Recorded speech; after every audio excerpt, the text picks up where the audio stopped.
Clarissa Shields ain't never beating those YN allegations. Can't take her ass nowhere. Angry, walking heavy, disgruntled with a permanent chip on her shoulder. But most importantly, burning bridges and brick by brick, taking her own legacy completely down. It's your girl Nylah, and I'm back with another video. Welcome back to the Vibers, the Blue Heart Gang. And if you're just getting here for the first time, go ahead and hit that subscribe button, click those notification bells so that you can know every time I go live or when I do another upload. Because now we are in a relationship and yeah, we got to get into this bullshit. You hear the statement that you are an imminent threat to the integrity of the sport that you have honed since age 11. Yeah. I know you're tough. But I also know that your father, who had been in prison, came and introduced you to boxing, did not want you to box because he didn't want a girl, didn't think it was a safe sport for you. You get the permission as a baby, you start training, you have the discipline, you prove everyone wrong. And then in a statement, someone can say you're an imminent threat to the integrity of the sport. Oh, well. Well, when I read that, that's what kind of, hurt my feelings a little bit, because I know that. Baby, you don't know much, but let's get into this mess anyway. We all know that that was an old clip and that literally was on another topic, but I still feel like those words rang true. Clarissa Shields is an imminent threat to the integrity of boxing. Oh my God, is the quote gonna get in a fight here? And while Clarissa may have very well gone through what she went through in that previous situation and beat those allegations involving recreationals, what she did not pass in the last couple of days was a public responsibility and social decorum test. See, once you become the face of women's boxing, people stop just watching your hands. They start watching your behavior. They start watching your temperament, your professionalism, your ability to control yourself when emotions get high. Because sponsors are not just investing in talent, they are investing in stability. And this is exactly where Clarissa keeps running into problems. It's literally like she trains for conflict. She trains for dominance. She trains for internet warfare. She trains for emotional retaliation, but not emotional restraint. Oh no, she is definitely not interested in restraint in any form. I have literally seen German shepherds and pit bulls that have more social decorum than Clarissa Shields. And unfortunately, when you are a black woman in a highly visible sport, fair or unfair, people are going to judge the entire image of professionalism through you.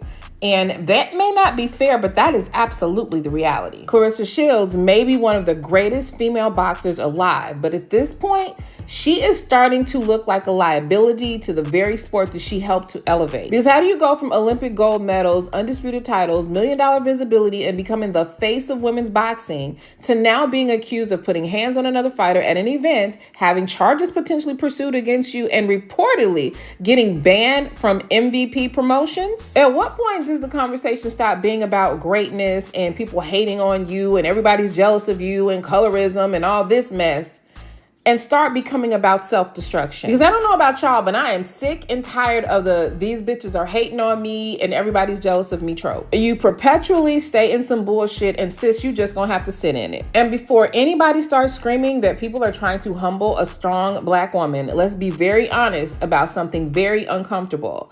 Black women in professional spaces are judged through a harsher lens, whether we like it or not. So when one of the most visible female athletes in boxing keeps becoming attached to public aggression, emotional chaos, internet feuds, and now alleged physical altercations outside of the ring, people do not separate the behavior from the brand. And that is the freaking problem, because boxing rewards aggression inside the ring. But billion-dollar sponsors, corporations, and professional organizations, they reward emotional control outside of it. And right now, Clarissa Shields seems to be losing that fight.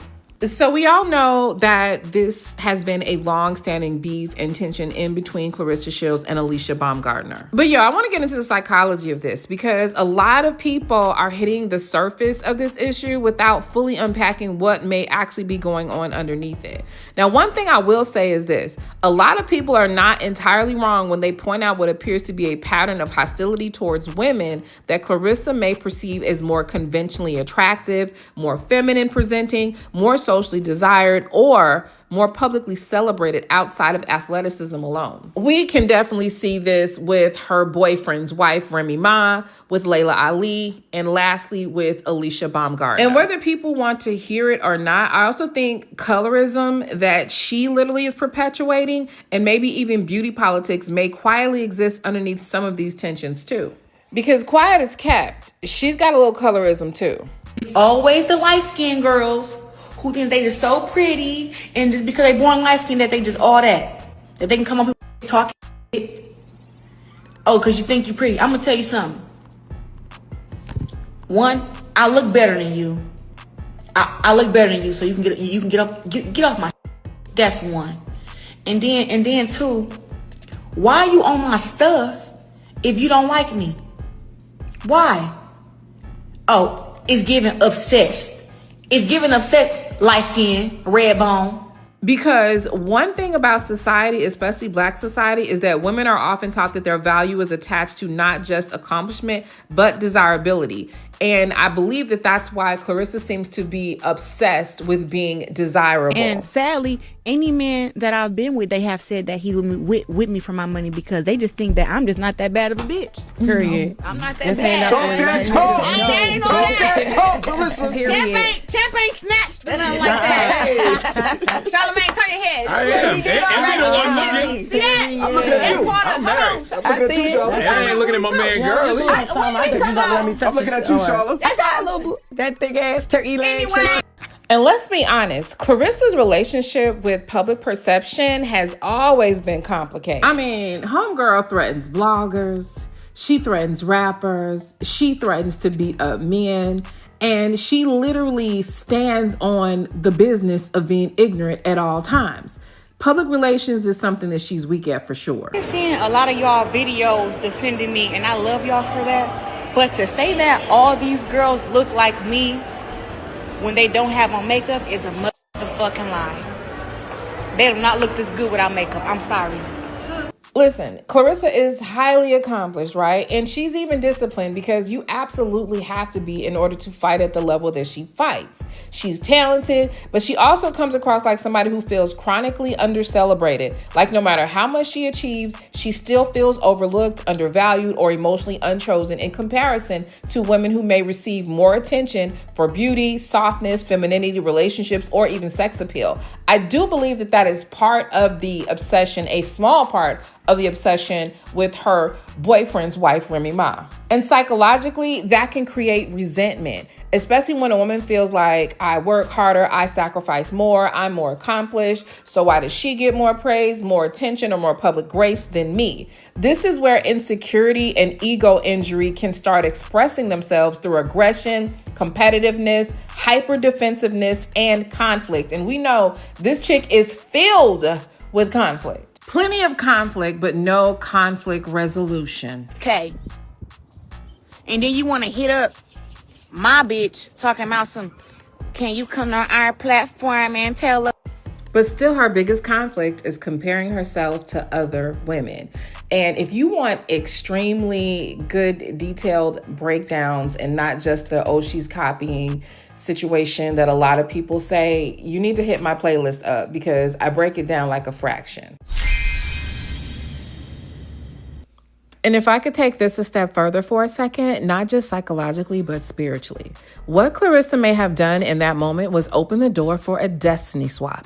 A lot of people don't recognize that sometimes you absolutely can open the door, especially if you're not protecting yourself spiritually, intellectually, and just like, quite frankly, just in the most mundane way. Because sometimes people think that destiny is only about talent. But baby, it's not. Sometimes destiny is about alignment, emotional maturity, timing, and self-control, grace under pressure, and the ability to carry a position without self-sabotaging. I don't even know if Alicia is aware of this. So you know how a lot of people like myself and many of you understand that Clarissa day by day is ruining her chances of being seen by a brand in a positive light. So as much as brands are watching Clarissa's behavior and knowing that they will never work with her, they're also watching the response of Alicia, knowing that they would not mind working with her. Now, a lot of people will say, well, you know, Alicia said this first, she said that first, she did that. That literally is par for the course in boxing. Boxers talk mess, but you have to recognize that there's a difference between what Clarissa does versus others. And here's exactly where it's going to get interesting. Because in the eyes of many people, Clarissa may absolutely be the more qualified fighter. She may be more accomplished, more dominant, maybe even more naturally charismatic in certain ways. But the universe has a very interesting way of redistributing energy when someone repeatedly mishandles power. Sometimes a person can technically deserve a throne based on talent and still lose access to certain opportunities because their spirit, behavior, ego, or emotional instability creates energetic blockages around them.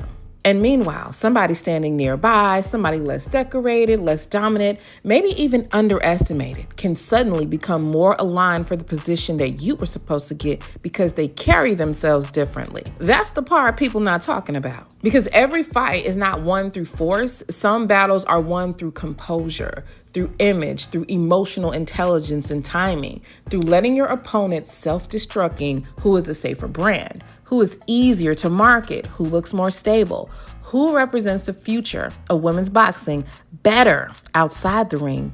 And spiritually, that is how power quietly transfers from one person to another. So Clarissa's goofy hood booger behavior may have just allowed Alicia to walk off with her position.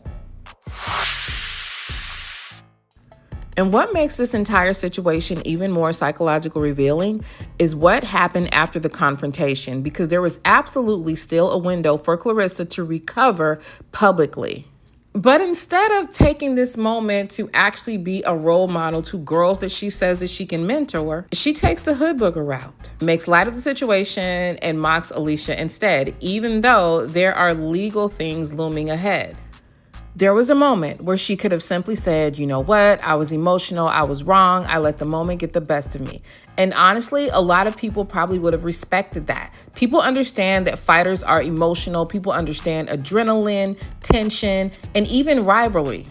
But what people absolutely struggle with is arrogance mixed with the refusal to self-reflect. Because instead of gracefully bowing out, taking accountability, regrouping, and protecting her image, Clarissa, in true Clarissa fashion, appears to continue doubling down and self-sabotaging. And let's be honest here, that apology did not even feel authentic to many people because it directly conflicts with the public persona that she has spent years building. This is somebody who has repeatedly normalized aggression outside of the ring, street energy outside the ring, public hostility outside the ring, messy interpersonal conflict outside the ring. She has publicly gone after the wife of her boyfriend that she lies about being engaged to. She's gone after family members. She's engaged in internet warfare.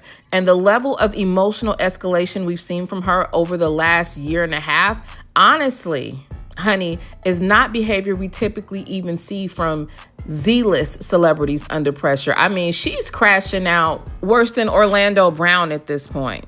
And this is exactly why nobody's going to look at this as just her having a bad moment and cover it up. Because people are starting to ask, is this a deeper behavioral pattern? Because when somebody repeatedly chooses conflict over composure and chaos over strategy, emotional retaliation over self-preservation, even though there's a lot of money at stake, there's a lot of deals at stake, she does not care. Eventually, people are going to start wondering whether this is no longer situational behavior, but characterological behavior. Now, again, I'm not diagnosing Clarissa Shields with anything, but I absolutely believe there is a pattern here suggesting issues with emotional regulation, impulse control, ego energy, and self-sabotaging behavior. Because healthy people do not repeatedly blow up opportunities they fought their entire lives to obtain, especially not publicly and not emotionally, and especially not over people they claim they don't even care about. And baby, if you thought this situation could not possibly get any worse, somehow this heifer didn't manage to make it worse, because then she responds to Jake Paul. And instead of calming the situation down, taking accountability, or showing any level of self-awareness, she appears to start spiraling again, emotionally.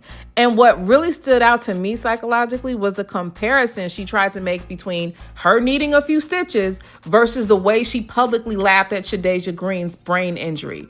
Girl, those are not the same thing. And this is becoming another reoccurring pattern with Clarissa, the constant repositioning of herself as the victim, even in situations where she was clearly the aggressor, the escalator, or at minimum equally responsible for the chaos.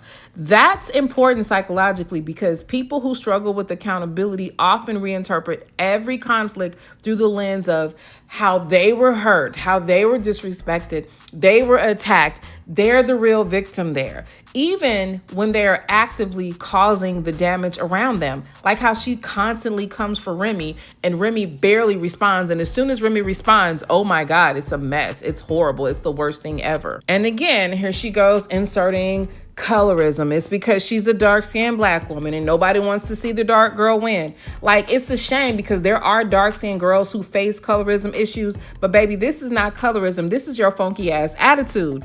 And now let me be clear. Again, colorism absolutely exists. Pretty privilege exists. Beauty politics absolutely exists. All those things are real conversations. But what people are becoming exhausted by is the way Clarissa appears to weaponize those conversations anytime she faces criticism for her own freaking behavior. We're tired of it. At some point, people are not responding negatively because you are dark-skinned. They are responding negatively because they are tired of your bullshit, your aggression, and all of your chaos. The way that you just refuse to self-regulate publicly. And then somehow, in the middle of all this, she had the nerve to call somebody a Jezebel. A Jezebel. And baby, the irony in that statement is so loud, I almost don't even have to comment on it, but we're going to start there. Let's take a quick listen to what she had to say to Jake. Now, Baumgardner decides she want to keep mentioning me and my relationship in her mouth. Now, to her, I've never spoke about how she's a Yeah, I've never spoke about that. How many guys she done slept with, how many boxers she done slept with, what she done.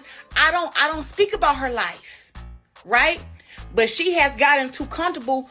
First, you disrespect my boxing, trying to say that my resume ain't this and ain't that. Try to disrespect my legacy. Try to say I got AI 6-pack. You want to say I'm jealous of you because you cute and I'm supposedly ugly. And then, after all that don't work, then you bring it to my relationship.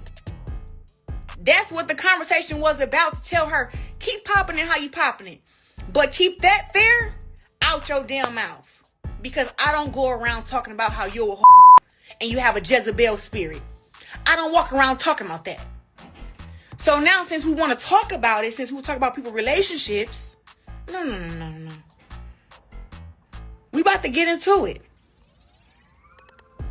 Because I try not to get personal, but now since you want to get personal and you want to keep running your mouth, I got something for you. I didn't say this. I didn't say this, by the way. I'm just confirming it now. We really know you, Alicia. That really ran through you. Stop it. Sonny Fredrickson ran through you.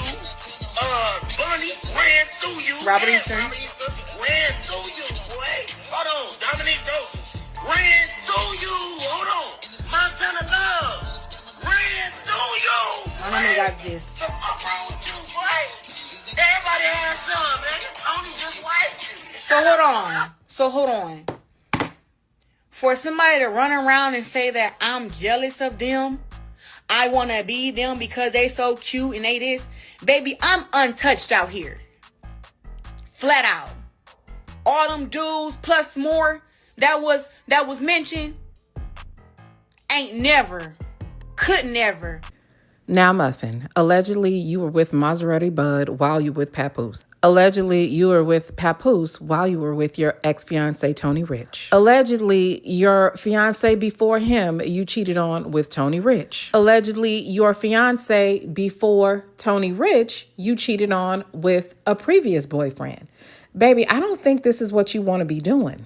And when Maserati Bud came out, there was no way you was beating those allegations. So maybe you're not ran through by anybody in boxing, with the exception of the white girl that said that y'all had a little kerfuffle in the bed. Baby, Maserati Bud been exposed you, so hush. I say, Clarissa, listen, I'm going to make a statement. I just talked to Five. I'm going to make a statement and I'm going to downplay the whole situation. Feel me? I'm telling her this. This is why she don't play the whole recording. She just played that part. I say, I'm going to downplay the whole situation. I just talked to bruh. This is what it is. You feel me? Your boyfriend keep rapidy, and he lighting the forest fire. Like, he gotta relax. You feel me? But she run around talking about some, I'm jealous, I'm envious, I want to be her, I'm insecure. No, baby. Letting everybody do what they want to do with you, that's insecure. You know what? I'm not even going to try to be petty, but she literally named 3 or 4 people that allegedly was supposed to have slept with Baumgardner. Well, she didn't name him, the goofy on the phone. And I don't even want to name his name because, like, he's so irrelevant and trash, right? And it is trash male behavior for a woman to circulate the rumors of a man when it comes to a woman's sexual private business. It's one thing if women are going back and forth with that, but when a woman spreads rumors from a man, it's a little bit different, right? It will be one thing if it was his firsthand accounting of her, if he said he had been with her. But again, Clarissa is never going to be a girl's girl because she does not like women. Now, psychologically, spiritually, and energetically, it is extremely conflictual for a woman who is openly involved with a married man to call another woman a Jezebel. And the reason that stands out so strongly is because it suggests a very deep level of projection, compartmentalization, and identity distortion. Because biblically and culturally, when people invoke the term Jezebel, they are usually referring to manipulation, seduction, destruction of boundaries, ego, chaos, spiritual disorder, and a willingness to destabilize situations to satisfy your personal desires. So for somebody participating in a relationship dynamic that many people already view as morally chaotic to suddenly position themselves as morally superior enough to label another woman a Jezebel, baby, psychologically that creates dissonance. It's almost like the mind attempting to escape accountability by transferring the bad role onto someone else. And spiritually, that kind of behavior often points to shadow projection. What that means, and y'all, I literally just went over this in one of my psychology classes, right? That means that the traits a person refuses to confront within themselves becomes the very traits they obsessively attack in other people. That's why sometimes the loudest accusations come from the people most internally conflicted, because unresolved guilt, insecurity, envy, even shame, or moral contradiction, it literally has a tendency to leak out through judgment. And energetically, this is also why Clarissa's public behavior feels so chaotic. So many people just feel like nothing is integrated, right? The image says one thing, right? The image of a relationship, my man, and I'm happy and I'm engaged. The behavior says another. He's publicly said that they weren't engaged, publicly said that they don't even live together. And we've seen her again come for the man's wife, try to position her next to the wife, try to actually dress like the wife. We've seen her trying to be friends with her. So the victim narrative says one thing, and the aggression, even the passive aggression, says something else. The desire for sympathy that she has literally clashes with the desire for domination. And when a person is spiritually divided within themselves, like Clarissa is, they often begin oscillating between, oh, they just don't understand. I'm the victim. I'm the strongest. I'm the baddest. I'm the prettiest. I'm the best. I'm the aggressor. I'm morally right. And then everybody is attacking me. So that internal instability eventually becomes so visible externally. That's why sometimes when you look her in the eyes, she look crazy as shit. And honestly, I think that is what people are reacting to now more than anything, not just the altercation itself, but the growing contradiction between how Clarissa Shields appears to see herself versus how her behavior keeps presenting publicly. At the end of the day, I do not believe Clarissa Shields is just dealing with haters. I don't think she's dealing with colorism, and she's definitely not dealing with people refusing to give her credit. Everyone gives her credit, and we want to give her credit. We just want to be able to give her credit without all of the extra shit that she does. I think we are watching somebody publicly unravel under the weight of all this unresolved insecurity and her ego injury, emotional impulsivity, and the inability to separate dominance from self-destruction. Y'all, she thinks she's dominating and wrecking shit for other people, but she's only doing it for herself. And that's tragic because talent is clearly not the issue here. Clarissa is gifted. Clarissa is accomplished. Clarissa has the accolades. She has the visibility. She has the charisma. She has everything she needs to be one of the defining faces of women's boxing for generations to come. But the problem is this: you can be physically disciplined and emotionally reckless at the exact same time. And unfortunately, the older Clarissa gets, the more it feels like her greatest opponent is no longer standing across from her in a boxing ring. It's standing inside of her. Because every single time the universe places her at another level, another opportunity, another platform, another spotlight, she somehow finds a way to emotionally detonate right in the middle of it. And eventually, people stop asking, why does Clarissa keep getting into drama? And they start asking, who around Clarissa benefits from keeping her emotionally unstable? Because I'm going to be honest, the deeper I look into this situation, the more I'm beginning to believe that some of the people closest to Clarissa may be helping fuel her downfall instead of protecting her from it. Especially one person in particular. And in part 2, we're going to talk about Papoose. And if you like my commentary, please click like, comment, and subscribe. And if you don't like it, you can still comment, you can still subscribe, because you're bound to return and find something that will entertain you or be of intellectual benefit. Listen, y'all, make sure you subscribe to this channel, okay? Subscribe so you don't miss the live streams. We laid back in the live streams. We ain't professional. We not speaking proper English. We just chilling and having grown woman vibes. I'll see y'all on the next video.